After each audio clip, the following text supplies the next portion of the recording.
Vote रहा हो, चाहे संसदीय का वोट रहा हो, हमने लोगों को वोट दिया, लोग हमारा वोट पाते रहे और ऐवानों में जाते रहे। लेकिन उसका नतीजा ये होता है कि दिल्ली का एक बच्चा गायब हो जाता है। दिल्ली में जेएनयू में पढ़ने वाला एक बच्चा नजीब गायब हो जाता है और उसकी आवाज कभी हम नहीं सुने कि ऐवान में किसी ने उसकी आवाज उठाई हो और उस बच्चे को कहीं से ढूंढ कर लाया गया। हमारे आपके बच्चे यूनिवर्सिटी में पढ़ने जाते हैं लेकिन वहां से उन्हें गायब कर दिया जाता है। मंचों पर उनके नाम से शायरियां तो जरूर पढ़ी गई, बहुत सारी शायरी पढ़ी गई, बहुत सारे अशार पढ़े गए, आज घर घर में वो अशार पढ़े जाते हैं, लेकिन नजीब का आज तक कुछ पता नहीं चला। मैं एक नजीब की बात नहीं कर रहा हूं, इस तरीके से कई नजीब हमारे आपके बीच से गायब हो चुके हैं। दुकान पर फल की दुकान लगाने वाला, सब्जी की दुकान लगाने वाला एक बच्चे को पुलिस थाने पर उठाकर लेके जाती है और इतना पीटती है कि वो बच्चे की जान निकल जाती है। जब वो बच्चे की जान निकल जाती है तो बाथरूम के 4 फीट के टोटी पर पुलिस उसे टांग देती है और मीडिया को बुलाकर ये दिखाती है कि ये बच्चा आत्महत्या कर लिया। ये भी हमारे ही इसी उत्तर प्रदेश की घटना है जो हम और आपने सोशल मीडिया और मीडिया के जरिए देखा। अभी 4 दिन पहले कोर्ट उस पर संज्ञान ली। जो पिटीशन फाइल हुई थी, कोर्ट ने कहा कि कब्र से इसकी लाश निकाली जाए और उसकी डेड बॉडी की पोस्टमार्टम करने के बाद ये बात की तहकीक की जाए कि आखिर इसकी जान कैसे निकली। हमारे आपके बच्चे को मार दिया जाता है, 4 महीने बाद उसकी लाश को निकालकर उसकी बेगुर्बती भी होती है। ये हमारे आपके साथ इस मुल्क में हो रहा है। अपनी मस्जिद की हिफाजत के लिए, अपने रिहाइश गाह की हिफाजत के लिए विरोध करते हैं, प्रशासन मौजूद रहता है, कुछ फिरका परस्त लोग मौजूद रहते हैं, यहाँ तक कि मीडिया के भी आदमी मौजूद रहते हैं और उस आदमी को पीट के वहां मार दिया जाता है और मीडिया का एक आदमी उसके मरे हुए मुर्दे के इंसान के सीने पर चढ़ के कूदने का काम करता है। ये हमने अपनी आंखों से देखा। मेरे कुछ दलित भाई भी यहाँ बैठे होंगे। ये घटना सिर्फ मुसलमानों के साथ इस देश में नहीं हो रही है, दलितों के साथ भी लगातार इस देश में 75 सालों से जुल्म होते आया है और आज भी वो जुल्म बाकायदे हो रहा है। सिर्फ वोट की मशीन इन्हें बनाया गया है, चाहे वो मुसलमान हो चाहे वो दलित हो, इनको सिर्फ और सिर्फ वोट देने के लिए रखा गया है। दलित के साथ ऐसी घटनाएं हुई हैं कि अगर वो मोछ रख लेते हैं, मोछ रख के किसी ठाकुर के बस्ती में चले जाते हैं तो उसकी मूछों को ठाकुर की बस्ती में मुड़वाने का काम किया गया। यहाँ तक कि शर्म और अफसोस की बात यह है कि एक दलित का बच्चा मर जाता है तो लोग कहते हैं कि इस पुल से इसकी लाश नहीं जाने दी जाएगी, मजबूरी में उसकी लाश को रस्सी से टांग के पुल से क्रॉस कराई जाती है। ये दलितों के साथ भी इस मुल्क में हो रहा है। अब सोचने और समझने की बात यह है कि मुल्क में ये सारी चीजें हो रही और ये आवाज क्यों नहीं उठती। आवाज इस वजह से नहीं उठती दोस्तों कि हम लोगों को एक चीज बता दी गई है कि देखो सबसे बड़ा दुश्मन तुम्हारी बीजेपी है। ये गलत बताया गया। मैं दावे के साथ यहाँ कह रहा हूँ, ऑन रिकॉर्ड इस बात को कह रहा हूँ कि बीजेपी हमारी दुश्मन नहीं है, हमारी दुश्मन है आरएसएस। एक सोच है आरएसएस, राष्ट्रीय स्वयं सेवक संघ, वो एक सोच है, वो एक विचार है जो गोडसे के विचार से मेल खाती है, जो गांधी के हत्यारों के विचार से मेल खाती है, जो अंबेडकर का विरोध करने वालों के विचार से मेल खाती है। और उस सोच के लोग सिर्फ और सिर्फ भाजपा में नहीं मिलेंगे, उस सोच के लोग आज न्यायाधीश भी बने बैठे हैं, उस सोच के लोग वकील में भी बैठे हैं, उस सोच के लोग डॉक्टर भी बने बैठे हैं, उस सोच के लोग इंजीनियर भी हैं, उस सोच के लोग स्कूलों में टीचर भी हैं, उस सोच के लोग समाजवादी पार्टी में भी मिलेंगे, उस सोच के लोग बहुजन समाज पार्टी में भी मिलेंगे, उस सोच के लोग कांग्रेस में भी मिलेंगे। अगर ये सच नहीं है तो क्या वजह है कि यही बगल इलाहाबाद से रीता बहुगुणा जोशी जो हमेशा कांग्रेस में रही, उनके बाप हमेशा कांग्रेस में रहे, लेकिन अपने कुछ चंद फायदे के लिए वो भारतीय जनता पार्टी में चली जाती है। सोच की ही बात थी कि उनकी विचारधारा, उन्होंने कहा कि हमको कांग्रेस की विचारधारा नहीं समझ में आ रही और वो भारतीय जनता पार्टी की विचारधारा में चली गई।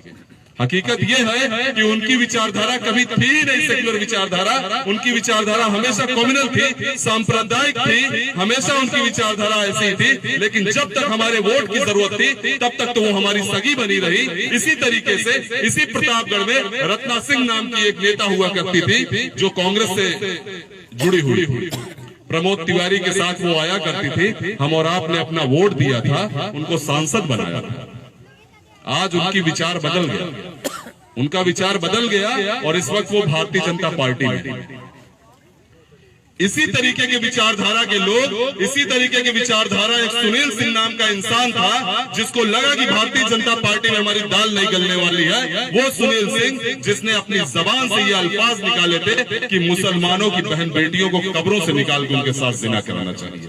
क्या ये बात मैं झूठ बोल रहा हूँ? क्या हमारे नौजवान साथियों ने अपने मोबाइल पर इस चीज की नहीं सुना?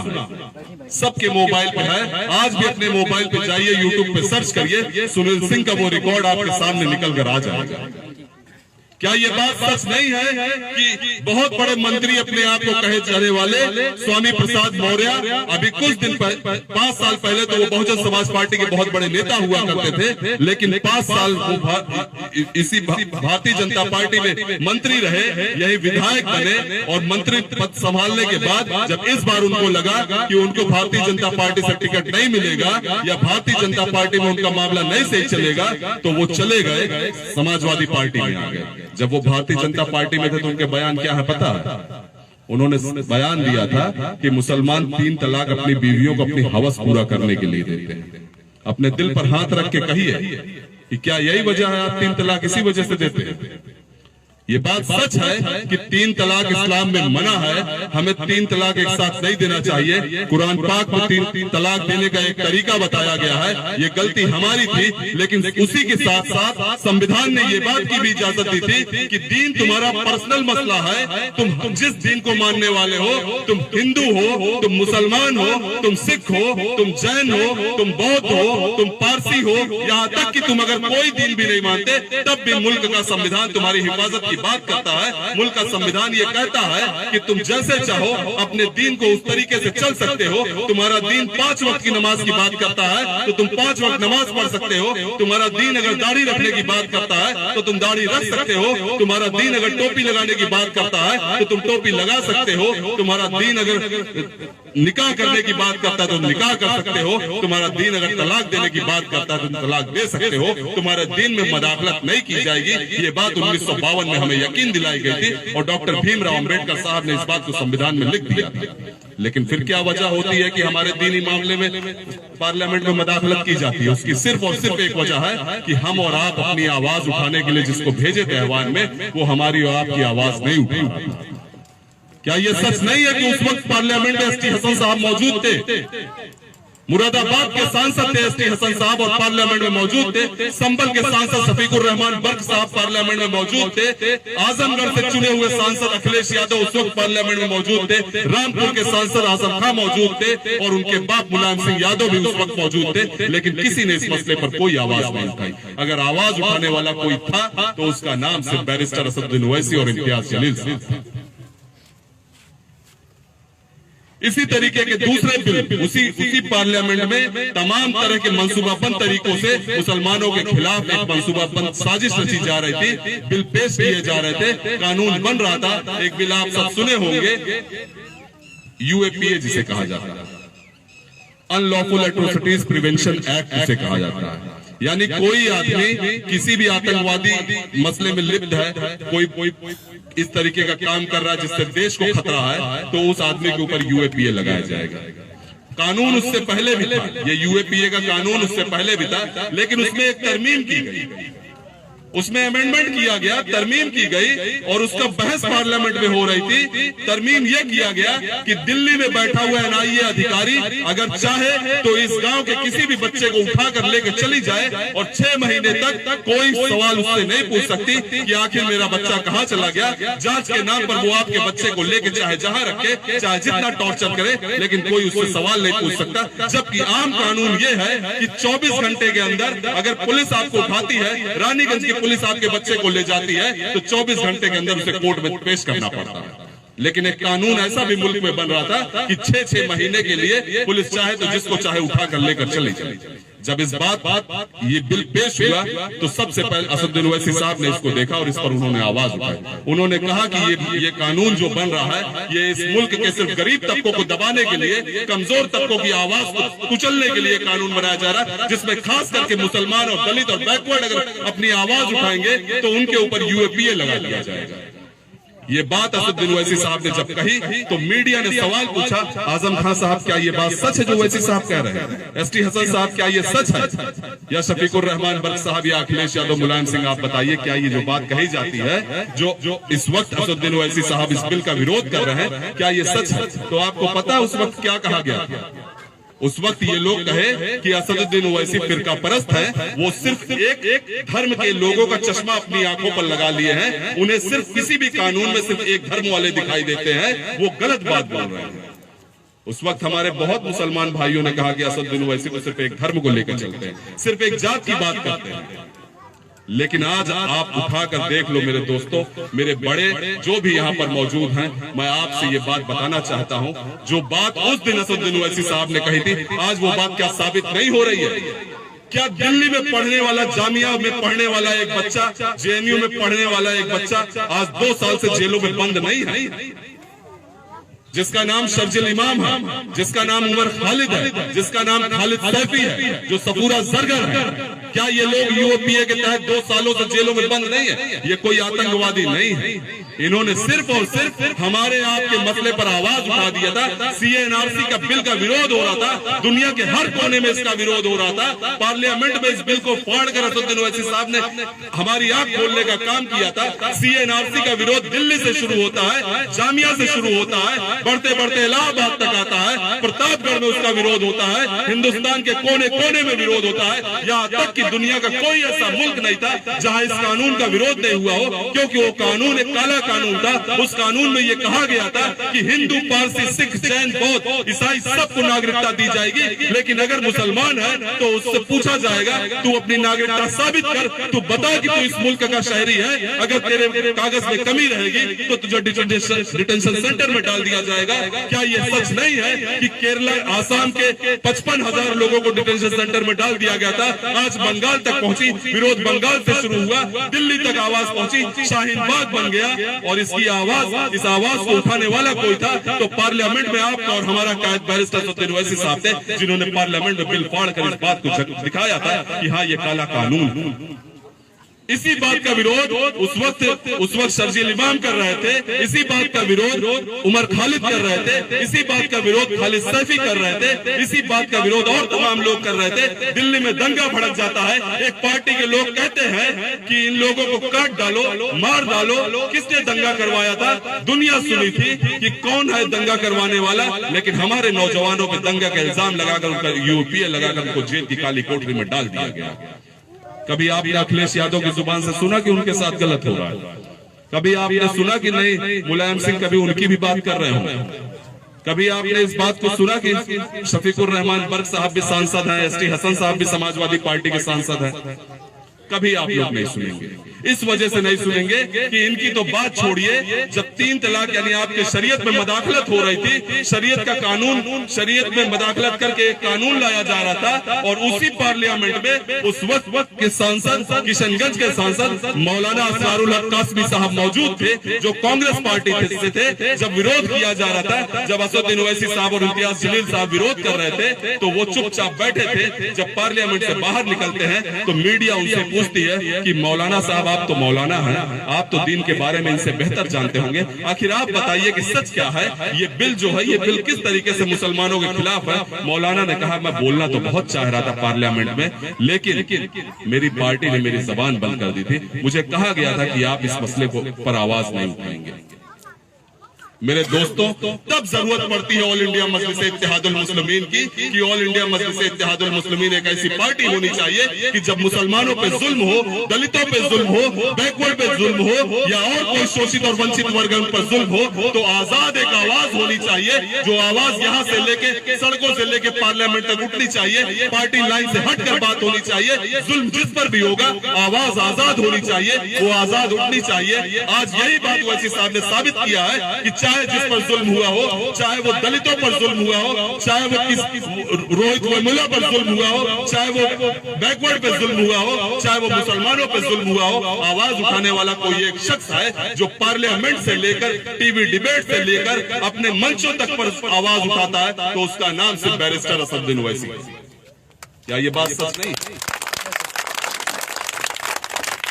आज हम और आप इस उसमें बैठे हैं कि एक साहब आ रहे हैं, हम लोगों को भाजपा को हरा देना है और उन साहब को वोट दे देना है। वो साहब जो आ रहे हैं, आपको मालूम है वो कौन है? उनका नाम आर.के. वर्मा। 10 साल वो सांसद हैं, वो विधायक है विश्वनाथगंज से। जो आदमी 10 साल विधायक रहा हो, जिसका पूरा कैरेक्टर आपके सामने है, उसके बाद भी अगर आप उसको वोट दे रहे हैं, हम उसको वोट दे रहे हैं, तो फिर मुल्क का संविधान तो आपको बता दिया था कि 5 साल में एक दिन आपके पास आएगा, आप चाहे बीजेपी हराने के नाम पे वोट दे देना या अपने अंदर क़यादत पैदा करने वाले को वोट दे देना। हम बीजेपी हराने के नाम पे किसको वोट देने जा रहे हैं पता है?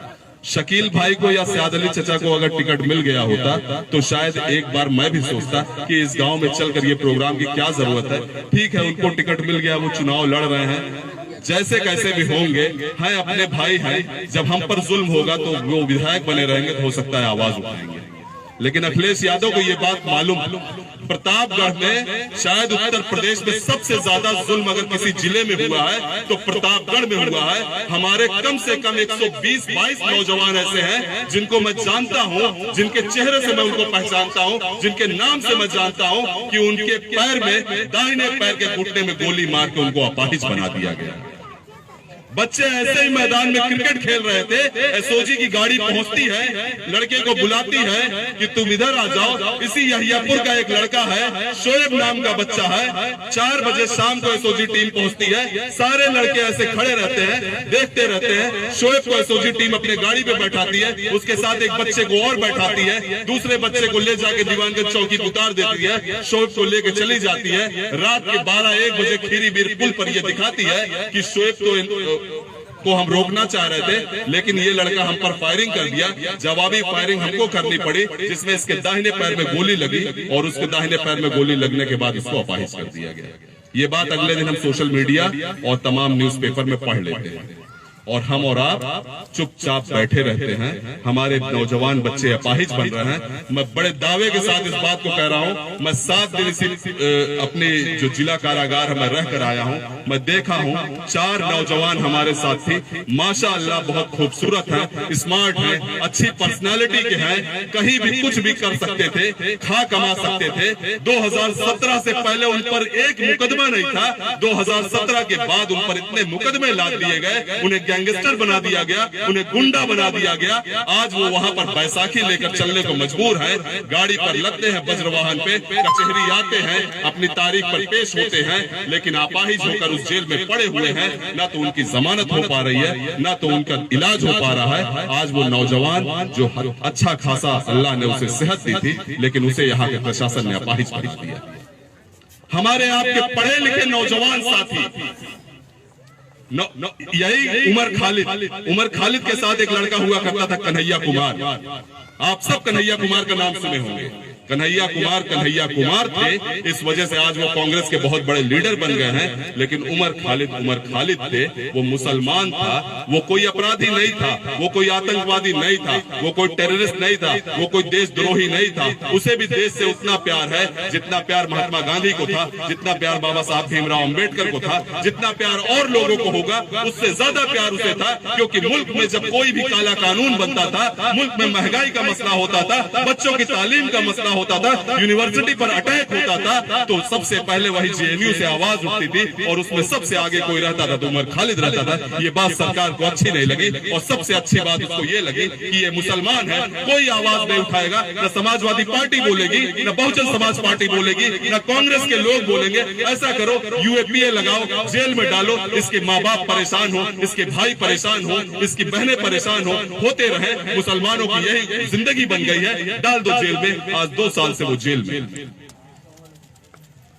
शर्म की बात है, अफसोस की बात है अगर अब भी हम अपने कायद को नहीं पहचान पाए, अगर अब भी हम अपना लीडर नहीं पहचान पाए, तो आने वाले दिन शायद इससे बुरा दिन होगा। अब इससे ज्यादा क्या बचा है कि कर्नाटका में हमारी बच्चियां अगर सर पर हिजाब लगा के जा रही हैं तो कहा जा रहा है कि नहीं, तुम्हें इजाजत नहीं है। हमारे सरों से हिजाब उतारे जा रहे हैं, हमारे जिस्म से नकाब उतारे जा रहे हैं, हमारे बहन बेटियों को रुसवा किया जा रहा है। लाइब्रेरी में घुसकर, अलीगढ़ की लाइब्रेरी और जामिया में घुसकर बच्चों को, पढ़ने लिखने वाले बच्चों के हाथों पर बम से हाथ उड़ा दिए जा रहे हैं, उनके पैरों को 3-3 जगह 4-4 जगह से तोड़ दिया जा रहा है, यूनिवर्सिटी बंद कर दी जा रही है, हर जगह जुल्म और ज्यादती हो रही है। बोलने वाला कोई नहीं है और हम और आप बीजेपी हराने जा रहे हैं। बीजेपी हराने से हमारा मकसद हल नहीं हुआ। हमारा बीजेपी को मजबूत किसने किया? दिल्ली में गुजरात में दंगा हो रहा था, एहसान जाफरी नाम के एक पूर्व सांसद थे, 60 लोग उनके घरों में पनाह लिए थे। एहसान जाफरी की बीवी जकिया जाफरी है, किताब को पढ़िए, इतिहास को समझिए। जकिया जाफरी ने किताब में लिखा है, मीडिया में बताया है कि मैं कांग्रेस, उस वक्त कांग्रेस की हुकूमत हुआ करती थी, मैं फोन पे फोन लगाती रही, मैं मनमोहन सिंह को, सोनिया गांधी को, दिल्ली के मुख्यमंत्री को फोन लगाती रही कि यहाँ पर इस वक्त ऐसे हालात हैं, 60 लोग हमारे घरों में बंद है, हमारे घरों को चारों तरफ से घेर लिया गया है, आग लगा दी जाएगी, लेकिन वहां फोन नहीं उठता है। क्या ये बात सारा सच नहीं है कि आजमगढ़ के संजयपुर के लड़के वहां पर बटला हाउस में वो रहा करते थे, जिसको बटला हाउस के एनकाउंटर के नाम से फेमस है। दिल्ली बटला हाउस में वो लड़के पढ़ा लिखा करते थे, उन लड़कों को जाके अपराधी के नाम पर उनका एनकाउंटर कर दिया जाता है। बताया जाता है कि पुलिस पर ये हमला कर रहे थे और पुलिस जवाबी हमले में उनको मार देती है। दिल्ली में भी कांग्रेस की सरकार थी, केंद्र में भी कांग्रेस की सरकार थी। आज भी एक पार्टी उसके नाम पर लड़ा करती है, राष्ट्रीय उलमा काउंसिल जिसका नाम है। राष्ट्रीय उलमा काउंसिल का वजूद ही इस बात पे आया था बटला हाउस के मसले के बाद। सिर्फ राष्ट्रीय उलमा काउंसिल ये कहा करती थी कि बटला हाउस एनकाउंटर का निष्पक्ष जांच करा दी जाए, लेकिन ये कांग्रेस पार्टी जांच नहीं करेगी। अगर कांग्रेस पार्टी सच में उस वक्त अगर कदम उठा ली होती तो गुजरात का कातिल आज जेलों में होता, वहां का तड़ीपार जो उस वक्त आज गृह मंत्री बना बैठा है वो जेल की कोठरी में होता। लेकिन ये सब एक ही थाली के चट्टे बट्टे। ज्यादातर कांग्रेस के लीडर आज बीजेपी में हैं, चाहे वो दिग्विजय सिंह हो, चाहे वो रीता बहुगुणा जोशी हो, चाहे वो उनके सचिन पायलट हो, चाहे जितने भी लीडर हो, जितिन प्रसाद हो, कोई भी लीडर हो, यहाँ तक कि राहुल गांधी भी जाके गले मिलते हैं मोदी से, और इन सब लोग एक ही है। अखिलेश यादव के बाप मुलायम सिंह यादव आशीर्वाद दिया करते हैं कि नहीं मोदी तू फिर से हुकूमत में आ, तू फिर से प्रधानमंत्री बन, मुझे तेरे प्रधानमंत्री का कोई मसला नहीं है, बस मेरा बेटा उत्तर प्रदेश का मुख्यमंत्री बन जाए, हम मिलकर इसी तरीके से मुसलमानों का कत्लेआम करते रहेंगे। इनका कोई पूछने वाला नहीं है, इनके पास कोई नहीं है, वोट के नाम पर तो ये हमारे साथ आएंगे। क्या ये बात सच नहीं है? क्या ये बात सच नहीं है कि हमारे तमाम लोगों के टिकट काट दिए गए? प्रतापगढ़ में लोग लाइन लगाए हुए थे, इनके टिकट काट दिए गए। और जगह पे चले जाइए, आजमगढ़ से सबसे मजबूत विधायक, 2-2 बार बसपा का विधायक, समाजवादी पार्टी यकीन दिलाती है कि आओ मेरे साथ तुमको दूंगा टिकट, वो लाइन लगाए थे, गुड्डू जमाली नाम है। जब टिकट नहीं मिला तो आज ऑल इंडिया मजलिस इत्तेहादुल मुस्लिमीन से वहां पहले विधायक बनने जा रहे हैं। क्या ये बात सच नहीं है कि अखिलेश यादव को इस बात का एहसास है कि आपका वोट तो उन्हें मिलना ही मिलना है, आप जाओगे कहां उन्हें छोड़कर? सहारनपुर के विधायक इमरान मसूद कांग्रेस छोड़कर इनके साथ गए, फोटो खिंचाए, उसके बाद फोटो वायरल होती है, बाद में टिकट कट जाता है। इमरान मसूद बहुत कुछ बोलते हैं, यहाँ तक कहते हैं कि हमें तो कुत्ता बनाकर समाजवादी ने छोड़ दिया, लेकिन पता नहीं क्या मजबूरी रही होगी, वो बेचारे अभी भी समाजवादी में लगे हुए हैं। इसी तरीके से शकील भाई और शाद अली चच्चा की पता नहीं क्या मजबूरी है कि वो लगे हुए हैं। मेरे भाई, मैं आप लोगों से सिर्फ यही कहने आया हूं कि जिस रानीगंज में और जिस प्रतापगढ़ में हम और आप जी रहे हैं, इसी प्रतापगढ़ में यही सुमनसा है, आप लोग सब जानते होंगे। 3 भाई थे, किस तरीके से पीट पीट कर मारा गया था आप लोगों ने देखा होगा। एक भाई का इंतकाल हो गया, 2 भाई आज भी अपाहिज पड़े हुए हैं। लोग विधायक बने हुए थे, आज वही विधायक आपके पास आके कह रहे हैं अपना वोट दे दो हम विधायक बन जाएं। तब वो विधायक कहां थे? शिवाकांत ओझा हमारे आपके वोट से विधायक बनते हैं, मंत्री बनते हैं, और उसके बाद लाइन लगाए रहते, वो भी टिकट के लिए। टिकट नहीं मिला, विचारधारा बदल चले गए भारतीय जनता पार्टी में, और हमारा आप क्या कर रहे हैं? भारतीय जनता पार्टी को हरा रहे हैं। भारतीय जनता पार्टी को मत हराओ मेरे दोस्तों, हराना है तो आरएसएस की सोच को हराओ। और इस वक्त मुल्क में अगर आरएसएस की सोच से लड़ने वाला कोई शख्स है तो वाहिद एक शख्स है जिसका नाम बैरिस्टर असदुद्दीन ओवैसी है। अल्लाह की मदद उनके साथ है, अल्लाह की मदद उनके साथ अगर ना होती तो इतने कम दिनों में कोई पार्टी इतने उरूज पर नहीं आती है। मैं भी इतिहास को पढ़ा हूं, मैं भी पॉलिटिकल साइंस का स्टूडेंट रहा हूं, पॉलिटिकल साइंस को पढ़ा हूं, बड़ी कुर्बानियां दी। बड़े अम्बेडकर साहब के बाद मान्यवर काशीराम साहब ने बहुत कुर्बानियां दी, तब जाके ये दौलत की बेटी अभी दौलत की बेटी बनकर बैठी है। इतने आसानी से वजूद में नहीं आई थी बहुजन समाज पार्टी। मुलायम सिंह यादव का इतिहास पढ़िए, जनता दल में कितना इन्होंने क्या क्या ठोकरे खाए। जनता दल के बाद कब जनता दल टूटती है और उसके बाद कब समाजवादी पार्टी वजूद में आती है, उस वक्त इनके साथ अगर कोई शख्स जुड़ता है तो उसका नाम आजम खान होता है। मुलायम सिंह तो मुलायम सिंह हो जाते हैं, इनका बेटा मुख्यमंत्री बन जाता है, इनके भाई रामगोपाल यादव है, इनके भाई शिवपाल यादव है, इनके बेटे प्रतीक यादव, इनके बेटे धर्मेंद्र यादव, इनके बेटे अक्षय यादव, इनकी बीवी डिंपल यादव, इनकी अर्पणा यादव, ये सारे यादव सेटल हो जाते हैं। लेकिन जो उनके साथ उस वक्त जुड़ता है आजम खान, वो आज जेल की काली कोठरी में बैठा हुआ है, उसकी बीवी भी जेल में रहती है, उसका बच्चा भी जेल में रहता है। ये हमारा और आपका मुस्तकबिल ऐसी पार्टियों में। अगर आपको ये लगता है कि ऐसी पार्टियों में हम अपना मुस्तकबिल देख सकते हैं, बना सकते हैं, तो शायद हमसे ज्यादा धोखा कोई नहीं खा रहा है। अब भी अपनी आंखों को खोलिए, अब भी अपने कायद को पहचानिए। बैरिस्टर असदुद्दीन ओवैसी साहब की ये कुर्बानी है कि जब मुल्क में इस तरीके से चीजें बढ़ने लगी, आज की पार्टी नहीं है, आजादी के समय से ये पार्टी काम कर रही है। तेलंगाना और आंध्र प्रदेश में एक वजूद है, 10 inter college, engineering college, medical college, अपनी बैंक, अपनी चीजें, सारी चीज मौजूद होने के बाद 10,000 छोटे छोटे बच्चों को फ्री तालीम देने वाला हिंदुस्तान का अगर कोई विधायक है तो सर्च करिए, गूगल पे जाकर देख लीजिए। शायद उसका नाम अगर आप ढूंढोगे तो अकबरुद्दीन ओवैसी के अलावा कोई दूसरा आदमी ऐसा नहीं मिलेगा कि जो 10,000 बच्चों को फ्री तालीम देता है, किताब देता है, कॉपी देता है, पेंसिल देता है, यूनिफॉर्म देता है, सुबह के नाश्ते में अंडा देता है, दोपहर का खाना देता है। इसके बाद भी अगर कोई अपने कायद के ऊपर उंगली उठाता है तो शर्म आती है मुझे ऐसे लोगों पर।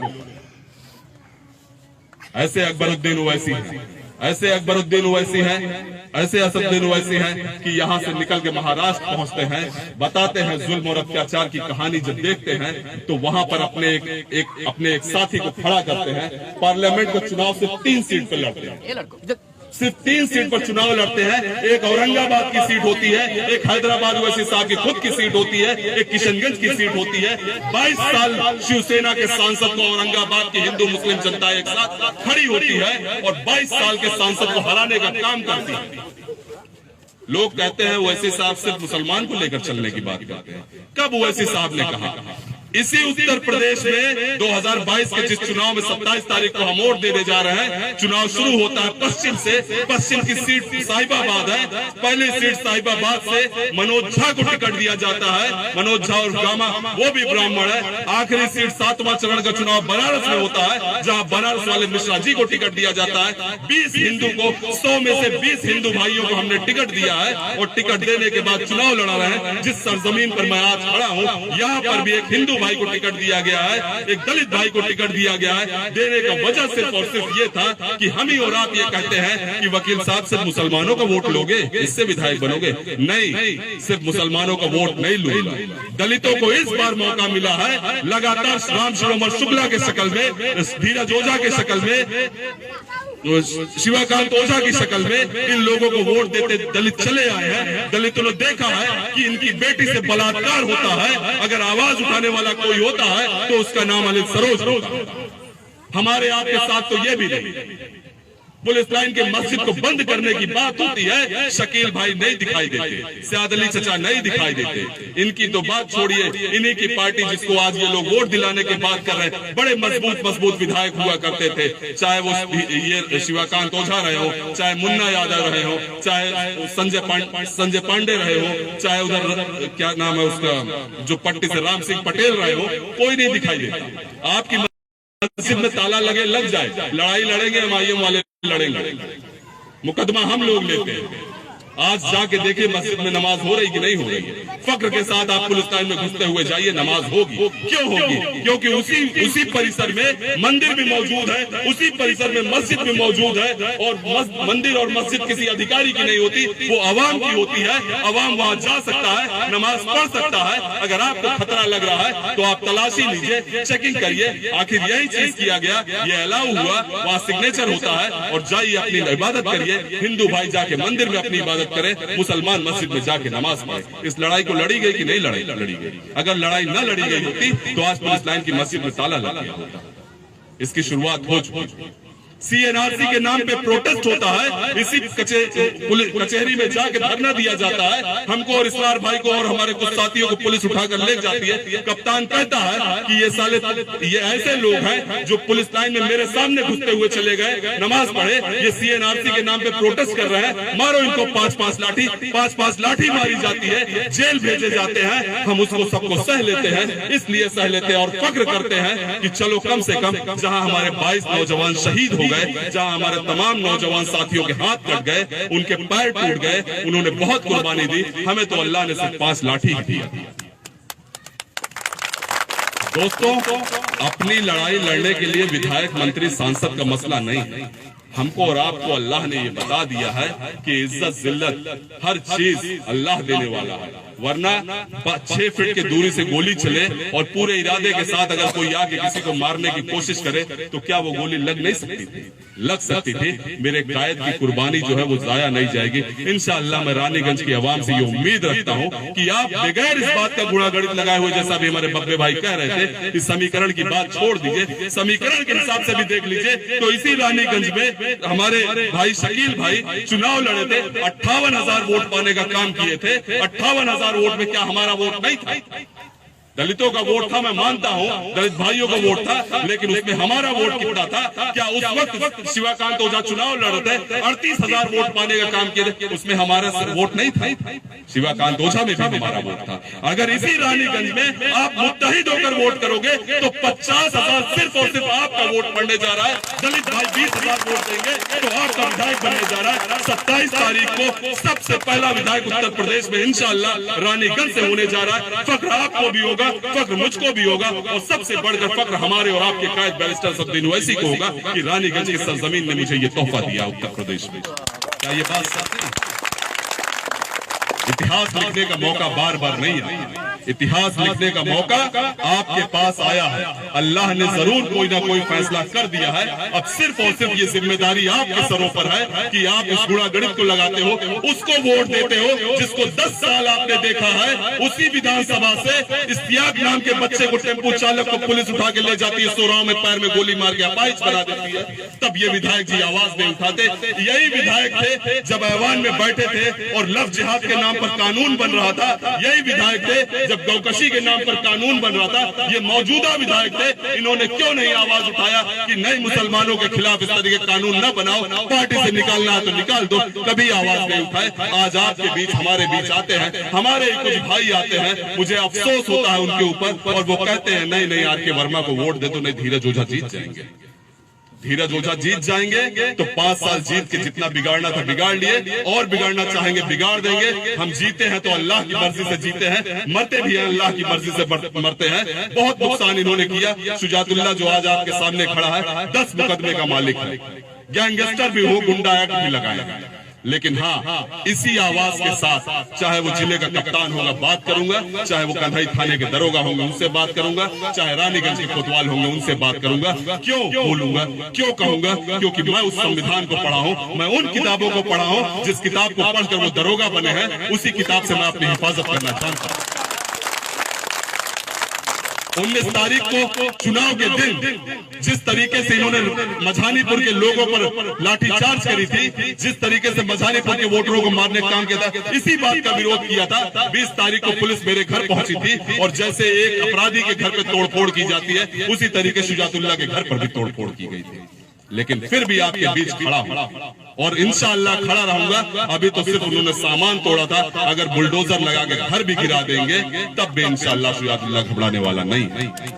इसलिए नहीं घबराने वाला है कि मुझे मालूम है कि मेरे पीछे मेरा कायद है और सबसे बड़ी ताकत वो अल्लाह है कि मेरी नीयत क्या है, मैं और मेरे कायद की नीयत यही है कि हमारी जो कौम है, जो मुसलमान है या इस देश में बसने वाले दलित हैं या यहाँ पे बसने वाले शोषित वंचित वर्ग हैं या यहाँ के गरीब लोग हैं, ये सारे लोग मुत्तहिदा तौर पे इस मुल्क को मजबूत करने के लिए, अपने संविधान को बचाने के लिए इस लड़ाई में उनके साथ, उनके पीछे खड़े खड़े।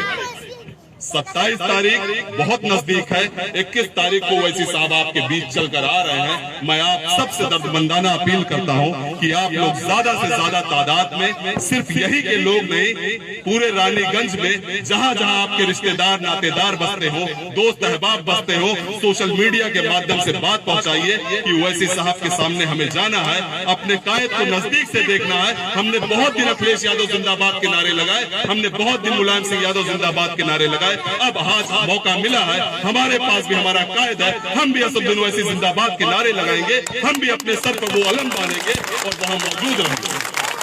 और 21 तारीख को अपने कायद को सुनने के बाद 27 तारीख को हमारी आपकी जो जिम्मेदारी है, हम कोई भी काम करते हैं तो दीन के हिसाब से करते हैं। मैं आपसे बहुत छोटा हूं, लेकिन एक अपील के साथ अपनी बात खत्म करूंगा कि 27 तारीख को सुबह जल्दी उठने की कोशिश करिएगा, तहज्जुद की नमाज पढ़िएगा, दुआ करिएगा और उसके बाद सहरी करिएगा, फजर की नमाज पढ़िएगा और ये नियत करिएगा कि आज जिस मुल्क में हम बसे हुए हैं, ये मुल्क एक जमहूरी मुल्क है। अल्लाह ने कहा है जिस मुल्क में तुम बसो उसके कानून को तुम मानते चलो, जब तक कि वो तुम्हारे दीन में मदाखलत ना करे। इस जमहूरी मुल्क के निजाम को हम मानते हुए अल्लाह से दुआ करिए कि ऐ अल्लाह, हमारे वोट से कुछ नहीं होने वाला, हमारे ताकत से कुछ नहीं होने वाला, आपके गैबी मदद से चीजें पलट सकती है। ऐ अल्लाह, हम पर बहुत जुल्म हुआ, रानीगंज की आवाम पे बहुत जुल्म हुआ, प्रतापगढ़ की आवाम पे बहुत जुल्म हुआ, अब गैबी मदद अपनी ला दे अल्लाह। और 27 तारीख को वहां पर इतना वोट पड़ जाए कि जब 10 तारीख को काउंटिंग हो तो इंशाअल्लाह वहां से वो दिखाई दे कि इस पे कोई गैबी मदद थी कि इतने वोट से अनिल सरोज जीत कर विधानसभा पहुंचने वाला बना। अपने घरों की औरतों को, हमारी बहनों को, हमारी माओ को आप पहले कहिएगा, सुबह 7 बजे कह दीजिएगा कि आज हम सब रोजे की हालत में हैं, बच्चों के लिए नाश्ता तुम तभी बनाना जब 7 बजे पोलिंग बूथ पर पहुंच जाना, वोट देकर लौट आना, उसके बाद इनके लिए नाश्ता बनाना। कहीं ऐसा ना हो कि 11, 12 बजे और 2 बजे जब आप अपने घर की औरतों को भेजे वोट देने के लिए तो पता लगे आपका वोट पड़ गया। इतनी लाइन लगा देना रानीगंज वालों कि आपका वोट वहां पड़ता ही रहे, शाम 5 बजे तक लाइन खत्म ना हो। अपने वोट की जिम्मेदारी को आप लोग समझो, अपने घर की औरतों को वोट देने के लिए भेजिए। अपने नौजवान साथियों से अपील करता हूं कि जो भी आपके दोस्त, हमारे तमाम नौजवान दोस्त ऐसे हैं जो अपनी मजबूरी में नौकरी न मिलने की वजह से, तालीम न हासिल कर पाने की वजह से कोई ड्राइवरी कर रहा है, कोई बाहर कुछ दूसरा रोजगार कर रहा है, आप सब उनको फोन करिए, उनसे अपील करिए कि भाई इस जमहूरियत में हमारे पास सिर्फ 2 ही ताकत है। अगर आप पर जुल्म होगा तो या तो आप कानून से अपने जुल्म का बदला ले सकते हो, या तो फिर आप अपने अधिकारों को बचाने के लिए, अपनी हिस्सेदारी पाने के लिए 5 साल में एक दिन आता है, वो 27 तारीख को अपनी गाड़ी जहां चला रहे हो वहीं खड़ी कर दो, वहां से गाड़ी को छोड़कर चले आओ, वोट देकर वापस चले जाना। जो बाहर काम कर रहे हैं उनसे भी कहिए कि अगर हिंदुस्तान के कोने में कहीं भी हो तो अभी समय है, आ सकते हो। 27 तारीख से पहले पहले अपने घर पर आओ, अपना वोट देने का काम करो, उसके बाद फिर अपनी रोजी तलाश करने चले जाना। लेकिन 27 तारीख को नुकसान करके अगर आप कमाते भी रहोगे तो यहाँ पर जुल्म हम पर होता रहेगा। आपकी कमाई सिर्फ कचहरियों में जाएगी, अदालत में जाएगी। अपने वोट देने के अधिकारों को आप पूरा करिए, अपने अधिकार को पूरा करेंगे, अपने वोटिंग परसेंटेज को बढ़ाएंगे, ज्यादा से ज्यादा वोट करेंगे तो आपको किसी की जरूरत नहीं पड़ेगी। इंशाअल्लाह आपका 100% वोट ही आपके अपने को विधायक बनाने के लिए काम पूरा हो जाएगा। मुझे इस बात की पूरी यकीन है कि आप सब मेरी बातों पे अगर थोड़ी सी सच्चाई होगी तो इस पर अमल करेंगे और दूर तक मेरी बातों को पहुंचाएंगे। रानीगंज के हर एक गांव तक अपने दोस्त अहबाब को बताएंगे कि छोड़ दो समाजवादियों का चक्कर, छोड़ दो ऐसे नेताओं का चक्कर, छोड़ दो बीजेपी हराने की जिम्मेदारी अपने सरों से। अपने अपने कायद को पहचान लो और अपने कायद के निशान को पहचान लो, पतंग निशान को पहचान लो, बैरिस्टर असदुद्दीन ओवैसी साहब को पहचान लो और रानीगंज की अपनी विधानसभा में अनिल सरोज को पहचान लो। अनिल सरोज को वोट देने का काम करिए। इंशाअल्लाह आने वाले 10 तारीख में इतिहास बनने जा रहा है। रानीगंज विधानसभा से उत्तर प्रदेश का पहला विधायक बनने जा रहा है। बहुत बहुत शुक्रिया। बहुत बहुत शुक्रिया सुजात भाई। वक्त हो चुका है, हम लोगों को अगली मीटिंग में जाना है।